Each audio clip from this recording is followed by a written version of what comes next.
Entonces, como regla general, y para tener algunos tips en mente, pensar que la malaria es la causa más común de fiebre, de síndrome febril inespecífico en el postviaje de África, pero también de otras regiones tropicales.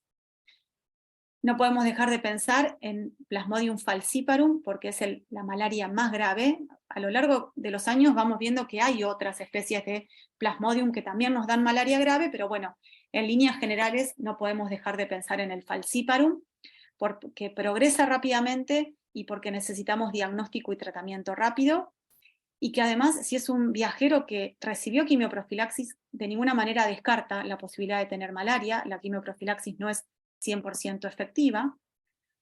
Como segunda causa tenemos que pensar en dengue, y tenemos que pensar como primera causa de fiebre en el postviaje de América Latina y de Asia, pero pensemos en otros arbovirus, chikungunya, zika, pensemos en otras causas de fiebre, y pensemos que los viajeros, también como nos está pasando en los hospitales, que los viajeros también pueden venir colonizados por microorganismos multiresistentes de algún otro destino. ¿Vamos bien hasta acá? Perfecto. Bueno, esto en cuanto a fiebre, ¿no?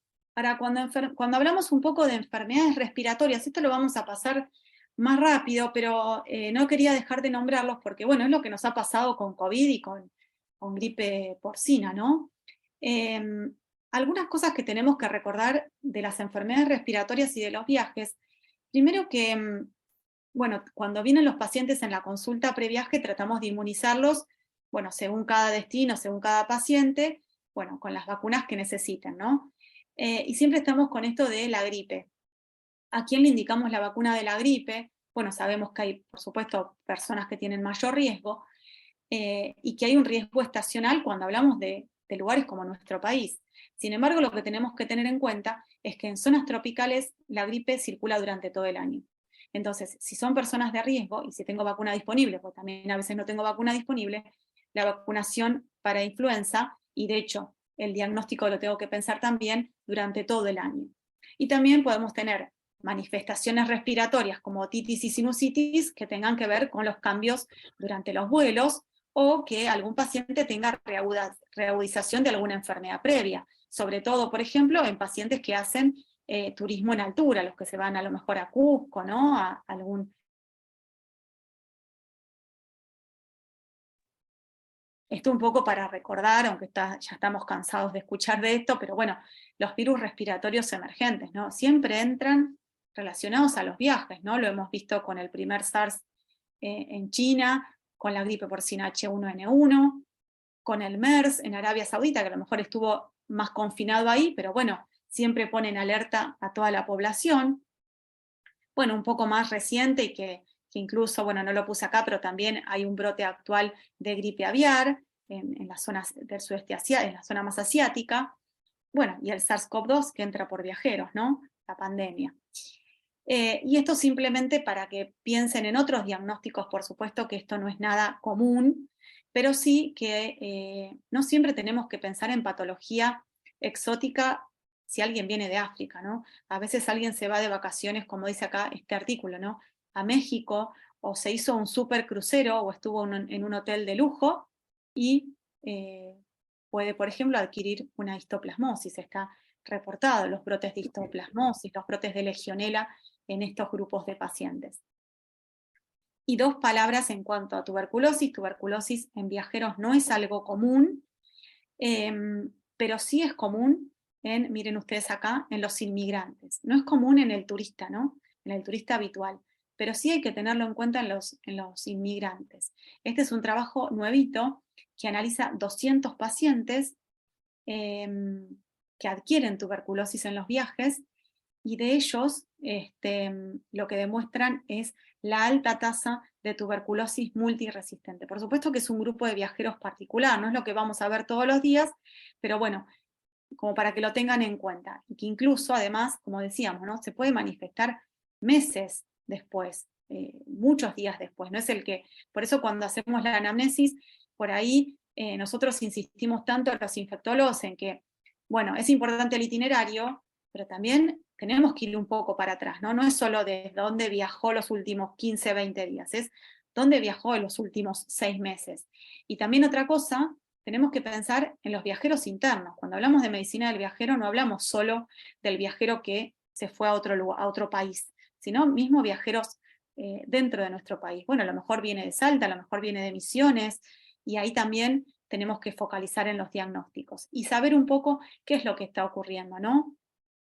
Por ahí conocer las fuentes de información. A lo mejor, obviamente no es práctico que todos los días con la actividad que tenemos podamos mirar, bueno, qué está pasando en otra parte del mundo, pero cada tanto hacer una recorrida por los alertas de la Organización Mundial de la Salud o por algunos sitios que nos actualizan qué es lo que está pasando, es importante que lo tengamos en mente porque si no, no lo vamos, si no sabemos que existe, no lo vamos a diagnosticar. Por ejemplo, bueno, ahora lo vamos a ver un poco más adelante con gastrointestinal.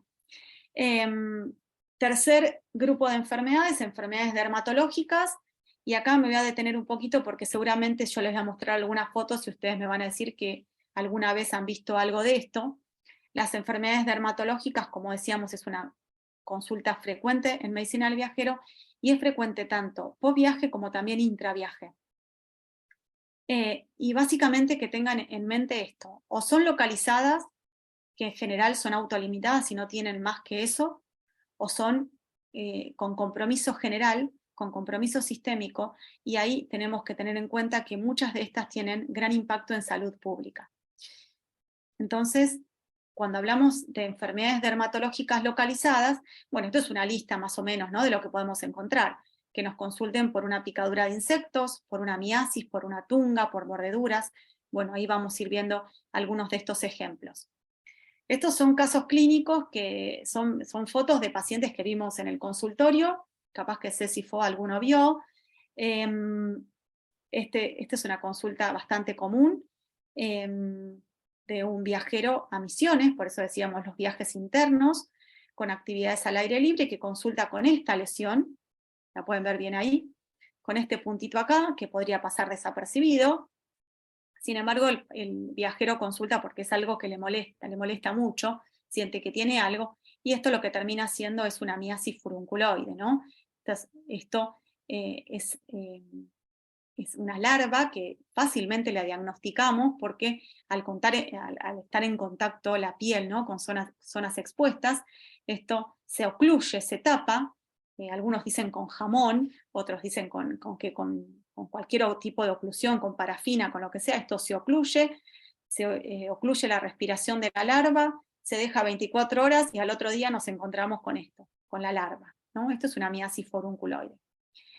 O podemos encontrarnos con esto, que esto es una larva migrans cutánea, un viajero de 35 años que viajó al sudeste asiático. Muchas veces no tienen un itinerario preciso, muchas veces tenemos estos viajeros que consultan y no saben dónde van a ir, y nos manda esta foto, ¿no? Con esta lesión. Esto es una larva migrans. Esto no tiene mayor repercusión que esto, lo que pasa que piensen ustedes tener esto, pica, molesta, algunos pacientes refieren que sienten que la larva les camina. Si ellos no consultan, no hacen nada, esto se autolimita, pero bueno, es una consulta también frecuente. O este es un chico de 17 años, la foto está medio borrosa, pero de nuevo volvemos a los viajeros internos, ¿no? Este chico no se fue a ningún lado fuera del país, se fue de viaje de egresados a Misiones, con un grupo de 30 a 35 personas, y solo él vino enfermo, habían acampado, habían estado al aire libre, y él lo que se trajo fue una leishmaniasis cutánea, con esta lesión, que no le generó más que esto, pero imagínense tener esta úlcera, ¿no? Que después de haber hecho tratamiento incluso se había cicatrizado, acá está la foto bien cicatrizada, y después de unos años reactivó a través de ese puntito. O tener este viajero, creo que Ceci me parece que lo vio, no me acuerdo bien, pero este señor en sí no fue un viajero, pero se los traje porque fue muy interesante, porque este señor terminó teniendo una leishmaniasis mucosa, y anduvo durante muchísimos años de dermatólogo en dermatólogo tratándose por una rosácea, hasta que, bueno, termina internado en el hospital, y cuando empezamos a hablar con el señor nos dice que vive en Tierra del Fuego.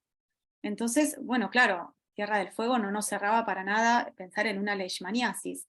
Bueno, cuando fuimos a muchísimos años para atrás, el señor, su familia y el señor habían vivido en el norte del país, creo que fue en Chaco, cada tanto viajaba a Chaco, entonces por eso les digo, ¿no? Por ahí si uno se queda con Tierra del Fuego, ni de casualidad va a pensar en el diagnóstico de leishmaniasis. Cuando uno revisa bien al paciente, incluso tenía la cicatriz de haber tenido una leishmaniasis cutánea.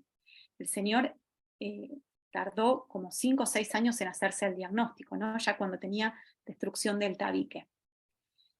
Y esta es otra consulta bastante común. Esta es una viajera joven que visitó el norte argentino. De nuevo, miren, muchos sin querer, pero muchos fueron dentro del país, sin itinerario preciso.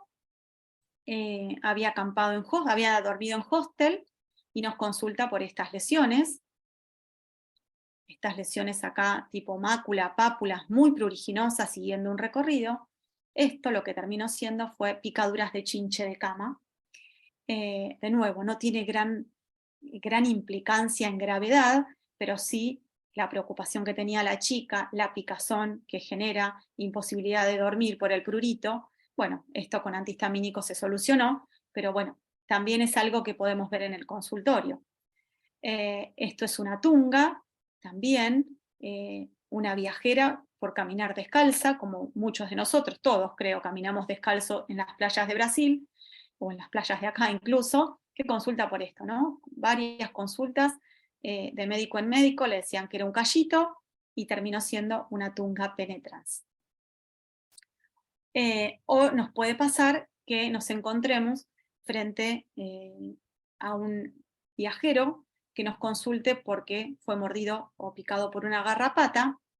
Muchas veces las garrapatas puede ser que solo generen la mordedura, pero en algunos casos pueden transmitir enfermedades. En este caso, este chico venía consultando por esta lesión, se le dio múltiples esquemas de antibióticos pensando que era un forúnculo o una infección de partes blandas por un estafilometr de la comunidad, y terminó siendo una Rickettsia parkeri.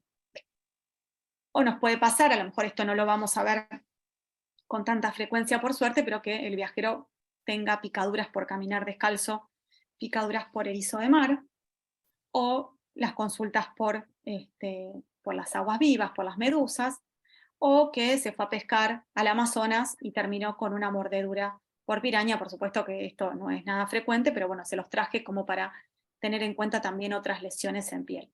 O que simplemente el motivo de consulta nos diga que se fue a Brasil o que viene de Brasil, pero en realidad no tenga nada tropical y termine teniendo un forúnculo o un absceso por el Staphylococcus aureus meticilino resistente de la comunidad, o como decíamos, que tenga una enfermedad de transmisión sexual y no tenga que pensar en un dengue y en un chikungunya, sino en una sífilis o en una primoinfección HIV.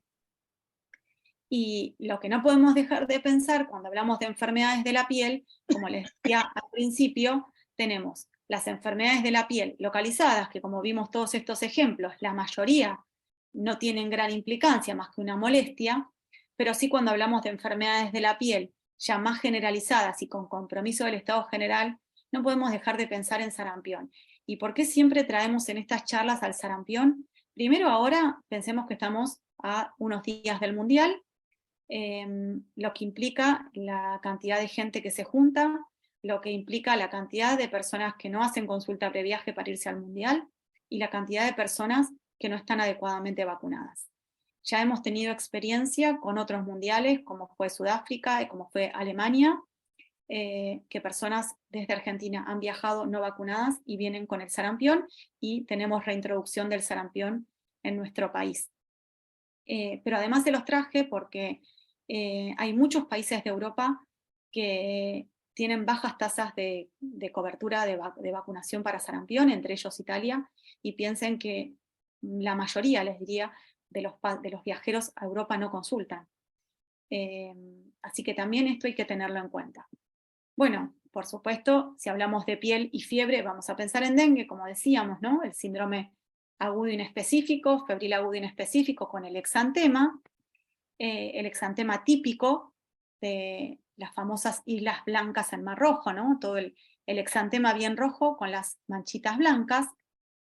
y como otras causas de fiebre y exantema, chikungunya, no es tan común el exantema, pero también para que lo tengamos en cuenta, o el Zika, que tampoco es tan común el exantema, por ahí tenemos exantema, fiebre, conjuntivitis, tenemos como otro cuadro clínico, pero también para tenerlo en cuenta.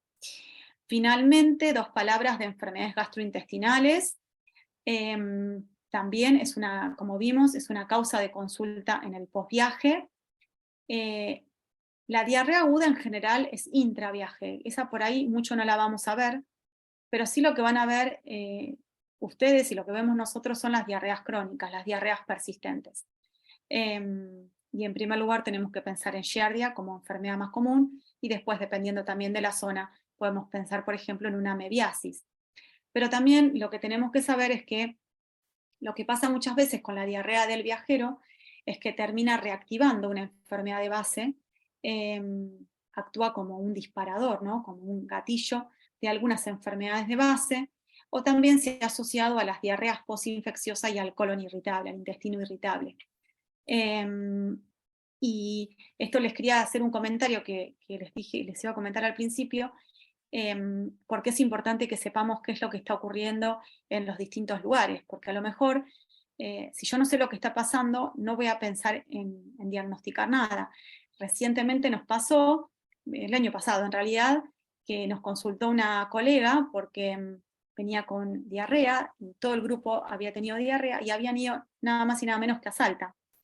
Y la habían dado con tratamiento sintomático, bueno, no le encontraban causa, y lo que terminó teniendo fue una fiebre tifoidea, fiebre paratifoidea en realidad, no fue tifoidea, sino fue paratifoidea. Y cuando vamos a ver qué es lo que está ocurriendo en Salta, bueno, Salta ya hace unos años está teniendo brotes de Salmonella tifi paratifi, entonces tenemos que saber qué es lo que está pasando fuera del país, pero también qué es lo que está pasando en nuestro país. Para ir terminando, Romina me había pedido nombrar algunos casos clínicos, por ahí esto no es para analizar porque van a ver que el diagnóstico se los pongo muy rápido, pero sí para tener una idea de en qué tenemos que pensar, ¿no? Estos son 3 casos clínicos que vimos en el hospital.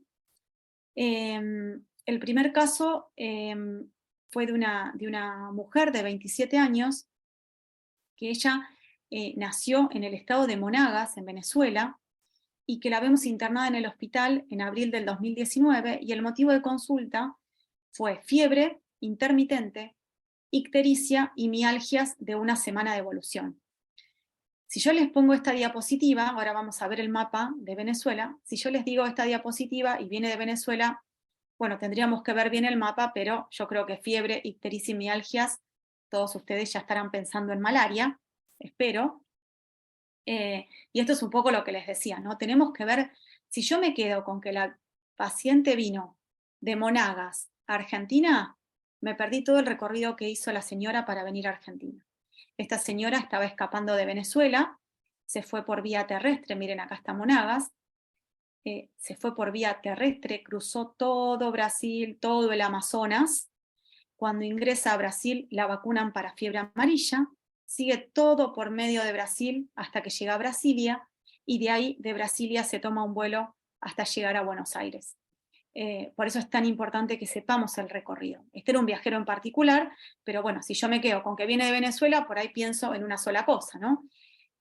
Sabiendo que pasó por el Amazonas, no puedo dejar de pensar que la señora tenga una malaria. Este fue el laboratorio, 4.700 glóbulos blancos, 25% de hematocrito, TGO y TGP muy elevadas, bilirrubina total alta, FAL elevada, protrombina 72%. Pensamos primero en malaria.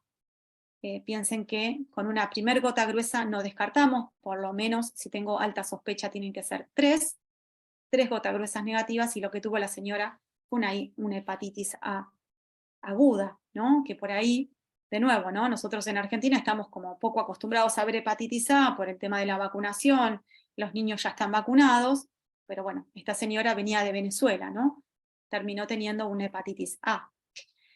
El caso clínico 2 es también una mujer de 42 años que viajó a Bolivia, a Tarija, más precisamente a Yacuiba, y consulta el 19 de marzo del 2017 por fiebre con escalofríos, ictericia y cefalea, de 4 días de evolución, o sea que viene de un viaje pegado a la frontera nuestra, ¿no? O sea, Tarija, ahí cerquita nuestro. Fiebre, ictericia y cefalea, y acá vemos el mapa, siempre está bueno ver los mapas. Esta señora había ido a visitar a su familia, como hace todos los años va a visitar a la familia, ella vive en Argentina, pero va a visitar a su familia. Miren dónde está ubicado Tarija, está pegado a Salta. Para serle sincero, bueno, ella se fue el 28 de febrero, volvió el 15 de marzo, no había realizado consulta previaje. Para serle sincero, nunca pensamos en el diagnóstico que tuvo. Vamos a ver el laboratorio: 6.000 blancos, 29% de hematocrito, 81.000 plaquetas, TGO, TGP levemente aumentadas. Lo primero que pensamos, y estábamos siempre pensando en el dengue, fue: esto es un dengue. El dengue fue negativo y fue positivo para Plasmodium vivax. ¿Por qué les traje este caso? Porque este caso lo analizamos una y mil veces, porque primero no lo pensamos.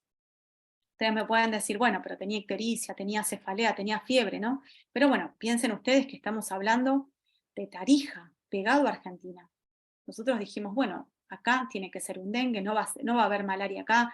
Argentina, ustedes piensen que desde el 2019 Argentina está libre de malaria, y ya en ese momento estábamos en plan de eliminación de malaria de Argentina, así que les soy sincera, no pensamos de casualidad que tuviera malaria. ¿Cómo llegamos al diagnóstico? Hablando con la señora. La señora nos dijo, esto no podrá ser una malaria, porque toda mi familia tiene malaria. Entonces, de nuevo, ¿no? Por ahí la anamnesis y bueno, también la información que en este caso nos trae la señora, ¿no? La señora evolucionó bien, por suerte hicimos el diagnóstico rápido, pero bueno, un poco fue que nosotros, la verdad, es que en primera instancia no lo habíamos pensado. Y el tercer y último caso, esta es una colega, una compañera nuestra del hospital, que viajó a República Dominicana, viajó a Bayahibe, consulta en 2018, y ella lo que refiere es bien clásico, es fiebre, mioartralgias y cefalea de 5 días de evolución. Ella está acostumbrada a hacer buceo, así que va recorriendo distintos lugares para bucear, y en este caso se había ido a Bayahibe a un all inclusive, no tenía mayores riesgos, uno podría pensar. Y la verdad es que cuando nos llama nos dice, chicas, no sé qué tengo fiebre y básicamente lo que me molesta es que no puedo mover los brazos, tengo artralgias muy incapacitantes, incluso no puedo cebarme el mate, no puedo levantar la pava del dolor que tengo. ¿Qué pensamos? Viene del Caribe, pensamos en dengue. Tenía 2.800 glóbulos blancos, hematocrito 36, 145.000 plaquetas, TGO, TGP un poquito elevadas. Dijimos, esto es un dengue de acá a la China, dengue negativo, antígeno NS1, IgM negativa. Bueno, vayamos al segundo paso. Si no es un dengue, debe ser un chikungunya. Si no es un chikungunya, debe ser un Zika. Todo negativo. Pensamos en malaria, raro, pero siempre, cada tanto, hay casos de malaria en esa zona. Descartamos malaria, no tuvimos diagnóstico. El cuadro se autolimitó, no sabemos si después aparecerá algún otro arbovirus nuevo que no conocemos. Se comportaba como un arbovirus, parecía un dengue o un chikungunya de libro, por lo que ella nos contaba. Bueno, el cuadro resolvió solo, por suerte, después de más o menos 15 días, resolvió solo. Como conclusiones, las enfermedades del posviaje son variables, dependen del destino y de las actividades desarrolladas. Es importante que realicemos una anamnesis exhaustiva, que conozcamos los detalles del viaje y del viajero, que pensemos en patología relacionada y no relacionada al viaje. Recordemos que la fiebre en el postviaje requiere consulta inmediata. Para que tengan una idea, nosotros en el consultorio de medicina del viajero atendemos con turno programado, el previaje. El postviaje que viene con fiebre se atiende cualquier día de la semana, el que esté lo recibe, y por lo menos para descartar que no sea nada grave, como decíamos al principio. Después, si no es nada grave, nos quedamos tranquilos. Y recordar que la medicina del viajero busca no solo proteger la salud de un individuo en particular, sino también la salud de las comunidades a las que el viajero visita y a las que el viajero regresa. Muchas gracias, estoy para sus preguntas.